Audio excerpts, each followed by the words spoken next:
If you want to learn how to make your slice bite through the court, then this is the video to watch. In this video, I'm going to show you exactly what you need to do to make your slice backhand bite and knife through the court even more. So stay tuned.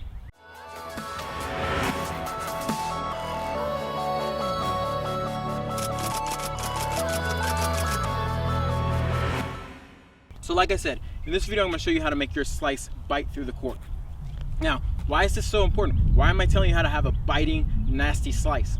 Well, first of all, let's cover the different ranges of slices. There's a bunch of different slices, from the forehand, the backhand, defensive, offensive approach of slice, but we're going to talk about two main slices that I want to talk about in this one, so you have a different contrast. First, you have the defensive slice, where we make the ball float.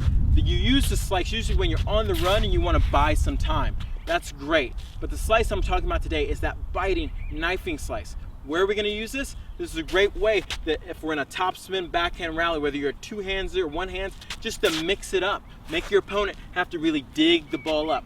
Another great place to use this is when you're trying to come in the net and you want that ball to bite and stay low. So when you do come in the net, your opponent has to hit up and you can volley down.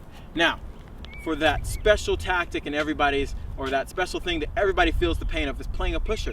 This is an incredibly great shot against a pusher, because what does a pusher want to do? They want to try to lift the ball. Well, if you hit a great slice, a biting slice, what's going to happen is they have more trouble trying to get under the ball, which means they can't lift it. You're going to have more opportunities to hit short balls in the middle of the court, and this is why you need to learn the biting, nasty, knifing slice. Okay, might be exaggerating a little bit, but let's get down to the tactics. How do we do this? So we first have to change our mindset. What does that mean? Well, first of all, a lot of people think when you're hitting a slice, you gotta hack down it. They think lumberjack, I'm chopping wood. Well, that's not the answer. Basically, it's the exact opposite, okay? What we want to have, this biting, nasty slice that goes through the court, pretty low over the net, is we need more penetration first, and we need underspin or backspin second, okay? So, how do we do this? We change our mindset first. We're not trying to hack through the ball. We're actually trying to hit through the ball first and add some backspin. So this changes the whole dynamic of how you're going to hit this ball. Instead of really coming down on the ball, okay? Yeah, that has a lot of spin on it, but what we really want to do is really pull through the ball, and you can see how that's really biting and it has more force behind it. I can really, okay? So really what we want to start doing is, instead of hacking down on the ball, we really want to line our body up to pull the racket through, okay? If you really watch a lot of professionals when they're slicing during a ground stroke, you see them really, the racket starts off pretty high and behind, but when they're starting to swing down on the racket, you notice that they get to the level of the ball and it goes out, okay? Now again, there's a ton of different slices. You might see a return slice, which is a little bit more of a defensive slice. You're not going to see the long finish on the slice compared to, let's say, a biting slice that we're talking to. So what we want to start thinking is, we got to almost get under the ball. So even though I'm starting high like this, I'm getting under the ball. So the thing we want to do is start to think we got to get under the ball a little bit and really hit through it.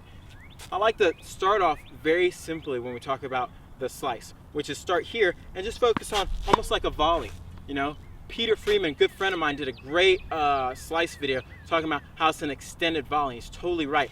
On a volley, you're not going to hack down on your volley. You're going to go through. What I want to add is making sure that we really attack the ball through and think hit first, slice or backspin second. So I'm thinking of, how can I really hit this ball first and add some backspin second? So I want to show you a couple demos of how we're going to do this.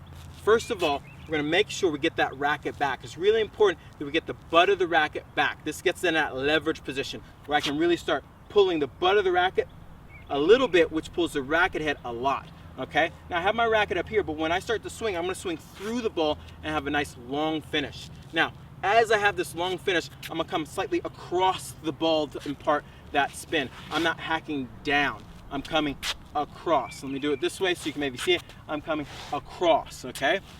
Really what I'm really trying to focus on doing is, as I'm hitting the ball, having that racket face or making that contact in the center of the chest and finishing out.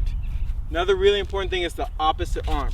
Opposite arm is really important because it helps you keep your balance. So we don't want to do this because we're going to open up too much. We're going to pull the ball to the right. We want to really make sure that opposite arm keeps our balance and we keep almost our body sideways until we're finished with the stroke, and then we can recover and look at what we did. Okay, so let me take you through some live demos of this. A couple other things that I didn't talk about before is that we want to, as we prepare, get our weight ready to go forward. Really important that we're using our body weight, okay?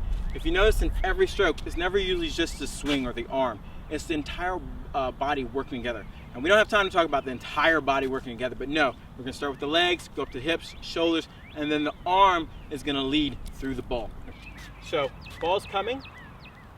See, I'm gonna get my racket up. And you're gonna notice how I'm coming across my body, okay? Up, across my body, okay? Setting up, across, oh, a little long on that. There we go. Across my body. This ball has a lot of backspin. Across my body. Now, the other thing you notice, just because of the way the ball is coming, I'm hitting the ball above my shoulder. So if the ball's a little higher, I simply start the racket off a little higher, okay? Ball is a little lower. That one. Ball is a little lower. I'll start my racket off a little lower. But you see, drop shot. But you see, basically, the swing's here, and I'm hitting through the ball, coming across, creating the backspin. There's not a crazy swing. You see it kind of like the orchestration of my entire body working together. How I load, and I start with the hips and pull the racket through. So, easy way to practice this. Just start off bouncing a ball and start here. Once you get that down, get a friend, go up against the wall, and just practice this little motion until it gets a little bit bigger. You control it. Remember, coming across controls that spin on the ball. So make sure you go out and practice this.